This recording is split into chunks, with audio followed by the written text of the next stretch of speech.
My name is Maria Simeon Godfrey, a student of Leeds Brackett University. In this video, I will be showing you a student portal application that was developed for software engineering for service computing. The microservice architecture was implemented in this application, which is an approach to software development where an application can be broken down into smaller independent services, and each of these services perform specific business functions. Each of these services are developed, they are deployed, and they can be maintained independently. So we have the student portal as a microservice, the finance and the library as our microservices. So each one of them they interact among themselves via an API, meaning application programming interface, which is a software development approach that define rules and protocols that are used for building software application. There are two major popular categories of the API, which is the SOAP and the REST. But in this application, I made use of the REST API. The technology that was used in building this application includes C# and Java programming language. I chose these two programming language because they are very popular. They are free open source application. They have a very large community. They have lots of features. Their performance is good, and they're scalable as well. So I use them. I use Java 19, and I use Spring Boot. For the student portal is an op is a the student portal is an MVC application. So I use Spring Boot, and Spring Boot it comes as a package. It has a lot of dependencies. So I don't have to be installing some of these dependencies individually. It has the Spring MVC, which is for the web layer. It has the Spring Security, which help for the authentication. E also interacts with HTML and Bootstrap, which is used for the responsive design. The database here used is the SQL. And for the finance and library, I use C#. Now .NET framework was used for these two microservices. For the MVC part, which is the portal, which is the web layer, I use .NET MVC. For the way the application run is, the student they come to the student microservice portal to register, and they log in. During the registration, when an account is created, the account is also created in the finance database and in the library as well. So we are using a single authentication. When the student comes to the student portal to view courses, they can search for course, they can update their profile, they can view their graduation status. When they enroll for a course, an invoice is created to make payment via the from the finance API. So the student portal will call the finance API to create an invoice. Then this invoice is sent to the student, which will be used as payment. When the student pays for this course, if he goes to his graduation status, that is when he can graduate. But if he has an outstanding balance, he will be told that he's not eligible to graduate. The student can also borrow a book from the library. They log into the account that was created for them. So when they come to the library, they can view all the books that is them. They can borrow a book, and they can return a book. But when they return a book and the book has an overdue, it wasn't returned at the appropriate time, an invoice is generated for them, which they have to come to the student portal to make their payment before they are eligible to graduate.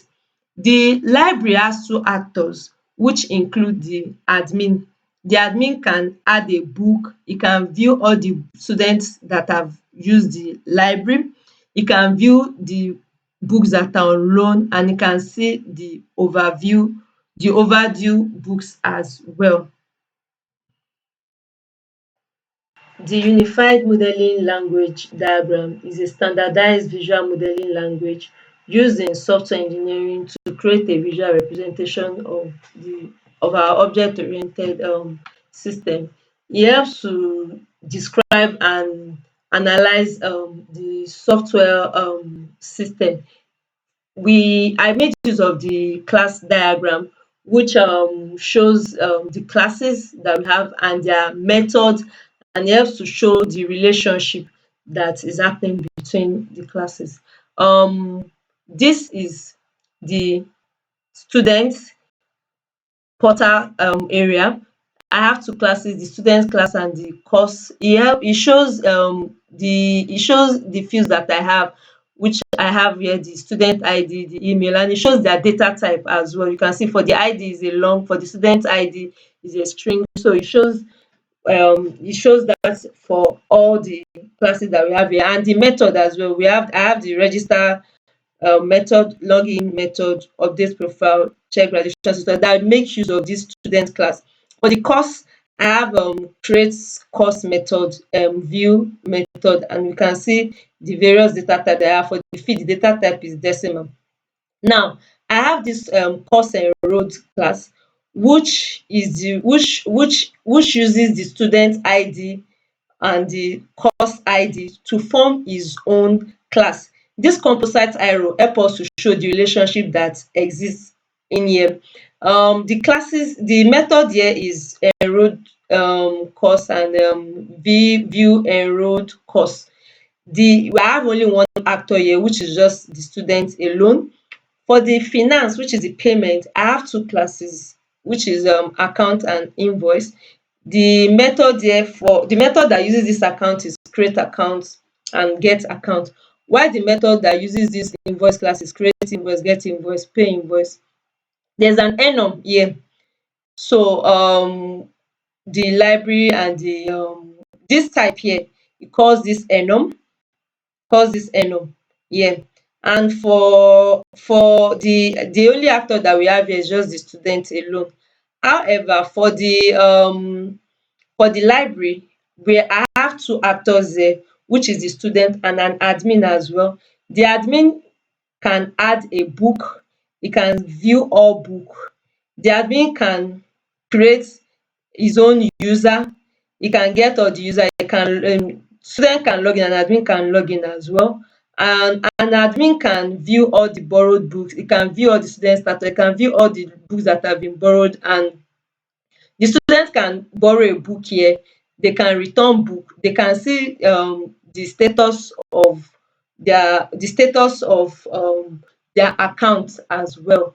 So this help us to see, e help developers to see to visualize the application and see the relationship that exists.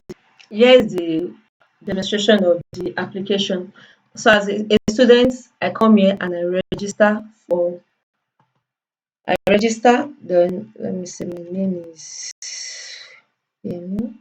My last name is John. Let's say my email is yemi@mail.com. I enter a password. At the point of creating this account is also calling the finance and library API, is registering the account there as well. So I'm going to log in. Yeah, so I'm going to log in with my email, then my password as well. Yes, so I'm logging. So it says welcome. Then I can see the all courses and log out menu. So I can see all the courses here. So let's say I'm looking for a course. Let's say I'm looking for robotics. Yes, we can see search for.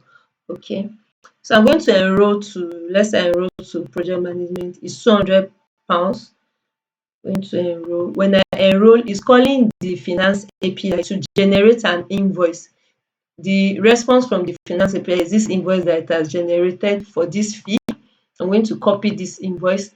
If I go to right now, I can't graduate. I can't it will tell me I'm not eligible to graduate because I'm owing. So my students, if I want to update my profile details, I could do that as well. Let's I change my name to Mark. So I submit. Yeah, you say I've updated my profile. So I'm going to I've not paid, so my enrollment is not completed until I pay. So I won't find anything in my enrollment menu. So if I come here, I'm going to pay for the invoice. The cost is £200. So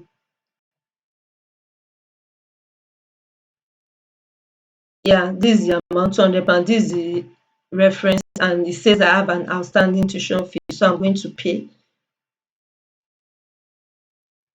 So this completes my enrollment. If I go back now, it will tell me I am eligible to graduate. Good. So I'm going to log into the library using the student ID that was created for me. I'm going to log in with the password. The library uses the student ID, not the username like we had in the student portal. So this username.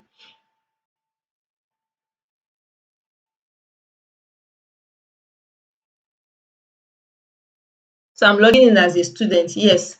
So as a student, I can borrow a book from the library, I can return it, I can see my account. So if I'm going to borrow this book, let's say I want to borrow a book from Duncan, the ISBN is, I'm going to use the ISBN to borrow a book. So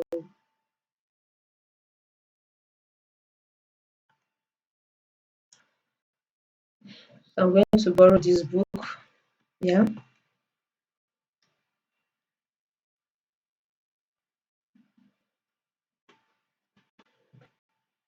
Yeah, it says I borrowed the social science book and I have until 30th of April to return it. So if I go to my account, I've only borrowed one book. So if I'm going to go to my account now.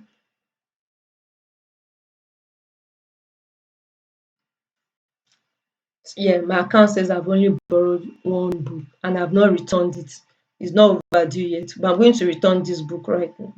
So I come to the return menu and I return the book using the same ISBN as well. If I do not return it as at on the 30th, by the time I want to return, it's going to generate an invoice for me, and until I pay that invoice, I will not be able to graduate.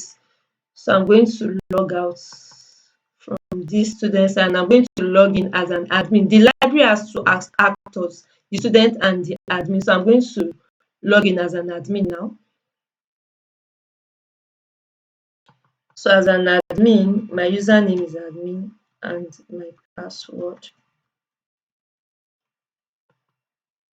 is this.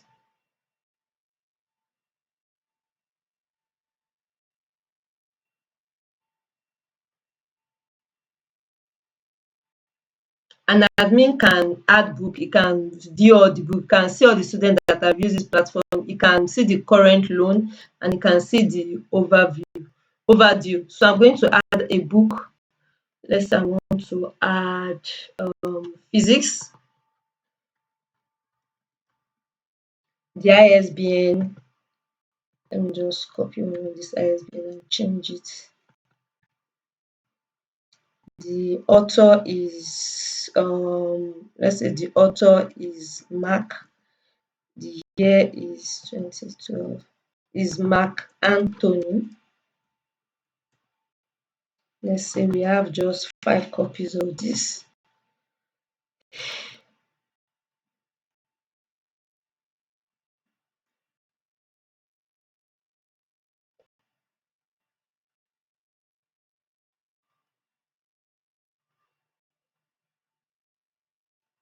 Yeah, so this is the book that I just added now, Mark Anthony 5. If I want to view the current loan that we have in this library portal, so right now 3 students have borrowed a book and they are yet to return it, and I'm sure they are all overdue. So if I go to the overdue is going to give me the same information as well, because the student that I created to, they have actually returned his book. So okay, that other one is not overdue. Okay, that other one is not overdue. So I'm going to borrow this I think this ones are overdue. The other one is on current loan, is not overdue yet. So but this overdue one, I'm going to log in as one of these students to return the book.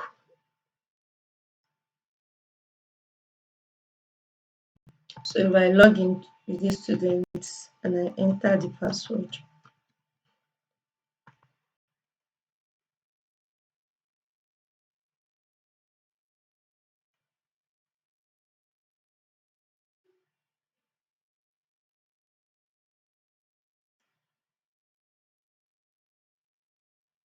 yeah, so this student um has an overdue.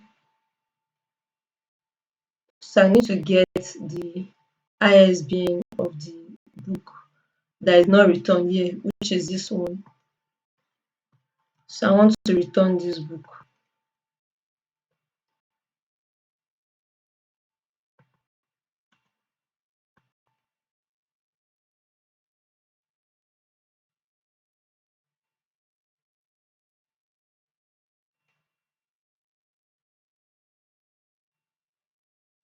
Yeah. So it says I have a fine of £70. So because I borrowed it from 14th and I'm just joining on the 29th. So I have to log into this student can graduate is owing. So I'm going to log into the invoice. So I'm going to come here to pay. Yeah.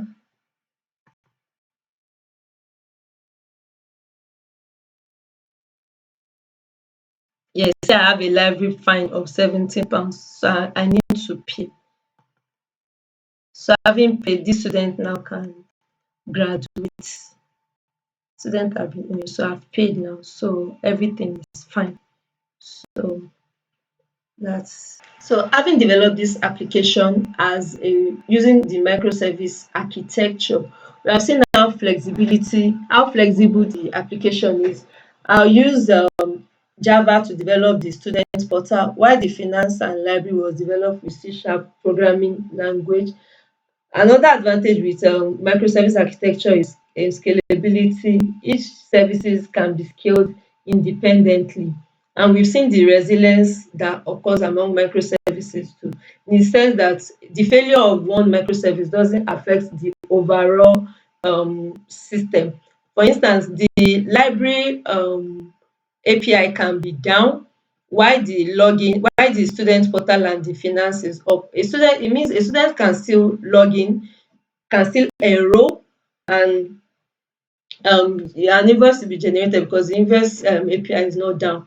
Also, if the student portal is down, it means a student can still borrow a book from the library.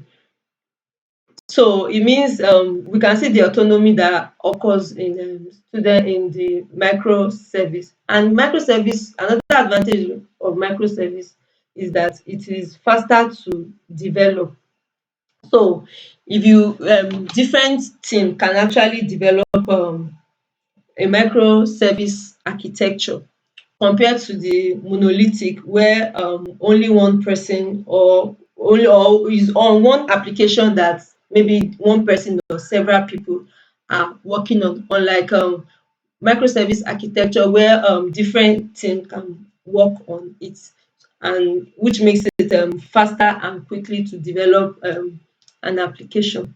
But the disadvantage of this microservice architecture is that it is complex because of managing the coordination and communication among these services, and the overall costs in maintaining the services as well, because you have to deploy each of the services individually, unlike the monolithic that is just one single deployment. Also performance issue as well because of the cost that occurs among these services. And even though it has an advantage, there's also a disadvantage in the sense that a major service that is down could still affect some other services, in the sense that if the finance API is down, it means that even though a student can even though a student can actually log in, he can't enroll for a course because the invoice won't be able to be generated since the invoice API is down as well. Then another thing is the overhead in maintaining the microservice architecture. And we could say that microservice architecture is actually good for a complex and large application because of the management and everything. But for a smaller application, it's advisable to just develop as a monolithic because you have small main you have your cost won't be high, and maintaining it as well won't be too expensive compared to using a monolithic application. Yeah. And testing as well, when there's a bug in a microservice and you have a lot of services, we have to end up testing or fixing different services because of the bug, unlike the monolithic advantage. So there are some complexity that arises in using microservice. The dependency management tool that I've used for my Java application is Maven. I decided to go with Maven because it's the oldest and there are a lot of dependency found in it. Though we also have a lot of dependency in Gradle as well, which is the second one. But I just wanted to use Maven. It's the oldest. I believe it has a lot of dependencies in them. As you can see, this is Maven.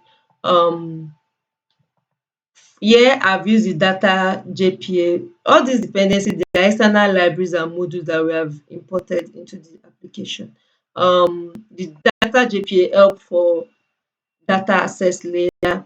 The time leave helps for the template engine. The Spring Boot starter web helps for the web layer. The Spring Security helps for authentication. The JDBC SQL Server helps for my database as well. This Okay, the JUnit helps for my unit testing. So there are a lot of dependencies that I've imported into this application. So this dependency to help to manage all of this, coming with this ID, this my IntelliJ IDE. For Visual Studio, by default, NuGet package is the default dependency management tool that comes with it. So I don't have to even install it. The dependencies, they come in as packaging.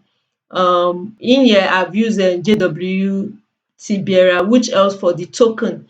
When I log in, when you log in, there's a token that is given to every user. So this is the dependency that I've used there, this JWT. And okay, entity framework is another one that helps with the data access layer when connecting to the database. Okay, Swagger, this is an alternative to Postman. It helps to manage all the REST services, my REST API into one account. I even prefer to use Swagger because I see all my APIs as a go. So dependency tool has helped in managing all of this. In this application, I've used the dependency injection, which is a software design pattern that allows developers to create loosely coupled and more modular software components.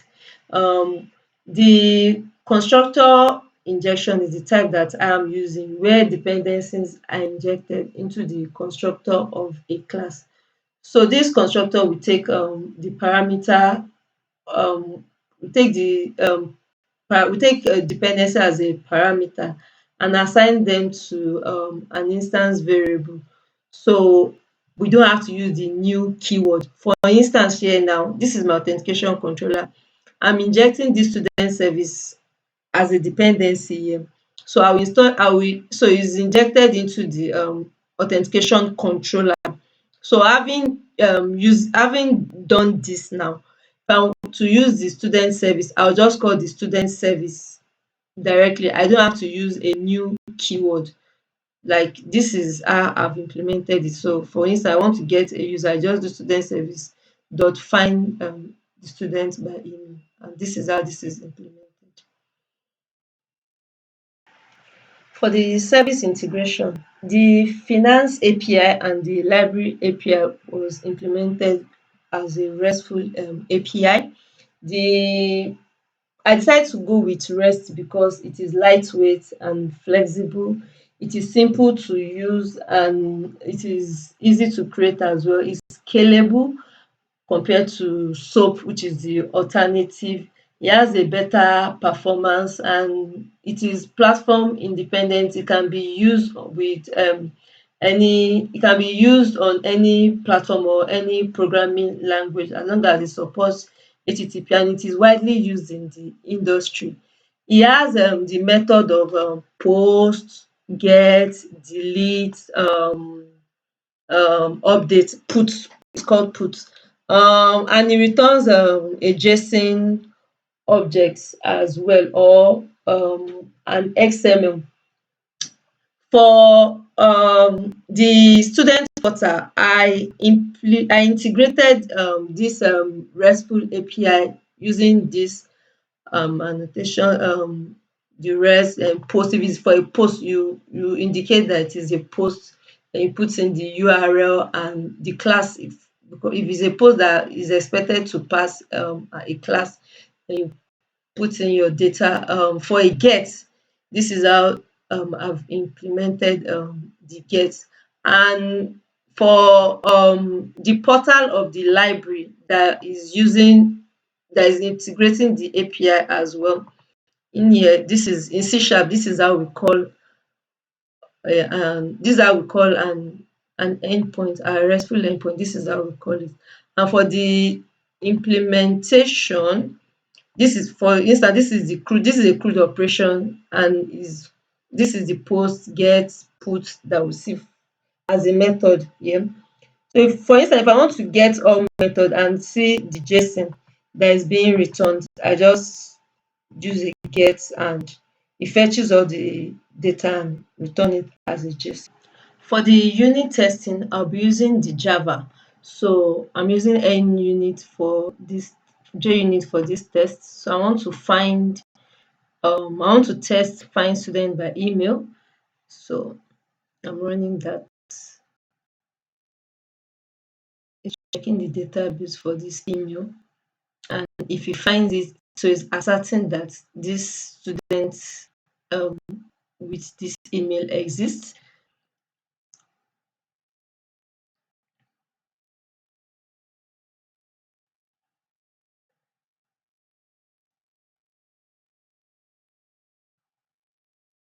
So it passed the test.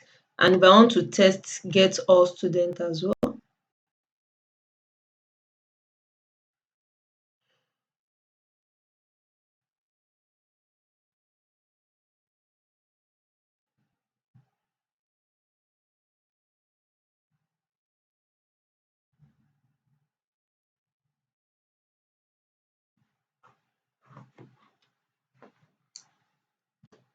apologies, my laptop's slow.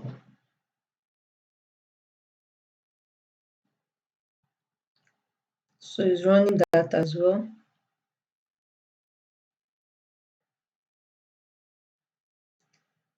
Yeah, so it is fetching all the students. So it's asserting that all the students exist and is printing them.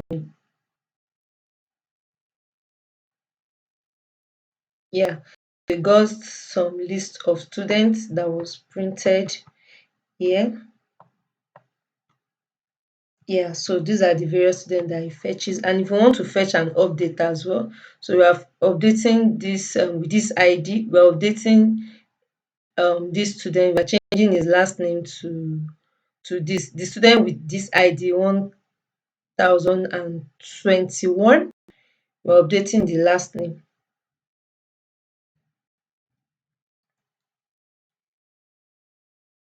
So it's fetching that.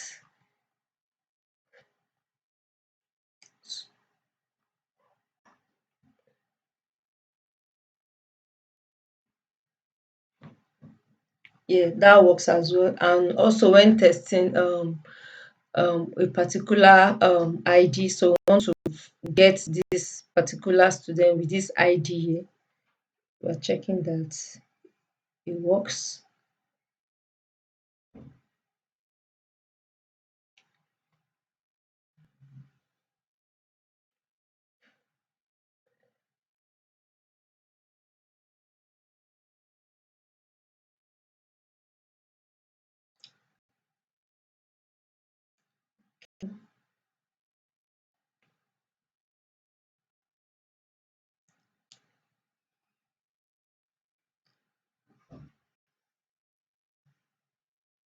That works as well. It passed as well. And when we want to save into the database, so we're going to be creating a student.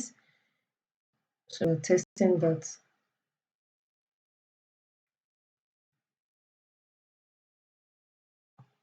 So we're actually running a CRUD here. We're running the create, the read, the update, and I didn't delete anyone.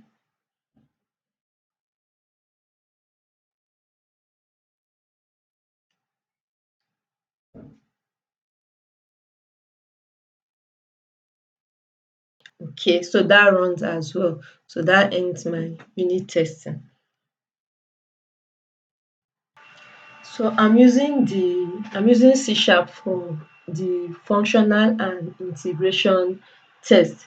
The functional test verifies that the functions that we have in the application works correctly, while the integration test verifies that the different components that we have in the system work together and they communicate well. So for the integration test, I'll be using the account controller as sample, while for the functional, that's for the functional test, I mean, while for the integration test, I'll be using the I'll be testing some functions in the finance, like get the student by the return list of invoice. So when I just run the test, so I'll just be running the testing. So it tests these functions here. So I'll just use this to run the method that I have. As for the integration test, it's testing the various functions that I have in there. Okay, it's passed. While for the functional test, I'll be using the controller. Since the controller has a dependency injection with the service, and the service also is calling the repository. So running this controller test will test all of that. So I'll run that. Okay, so it passed that as well. So that concludes our integration and functional tests. In conclusion, for the three microservices, I've used the repository pattern. The repository pattern helps to separate business logic from data persistent layer, which makes it easy for separation of concerns and testing as well. The data class here has my entity model and the model class. The entity who talks to the database, and the model which I use for viewing. And now for the infrastructure holds the repository, it holds the interface, the context class as well, and an extension that I've made use. While for the service, it holds the business logic and the utility that I have used here. Yeah. So this makes it easy for easier separation of concern, and in help in flexibility for testing and easy maintainability. The limitation of this application right now is that it is on the local host. So it is when it is being deployed that we see and enjoy the microservices and enjoy the way they communicate among themselves when we deploy online.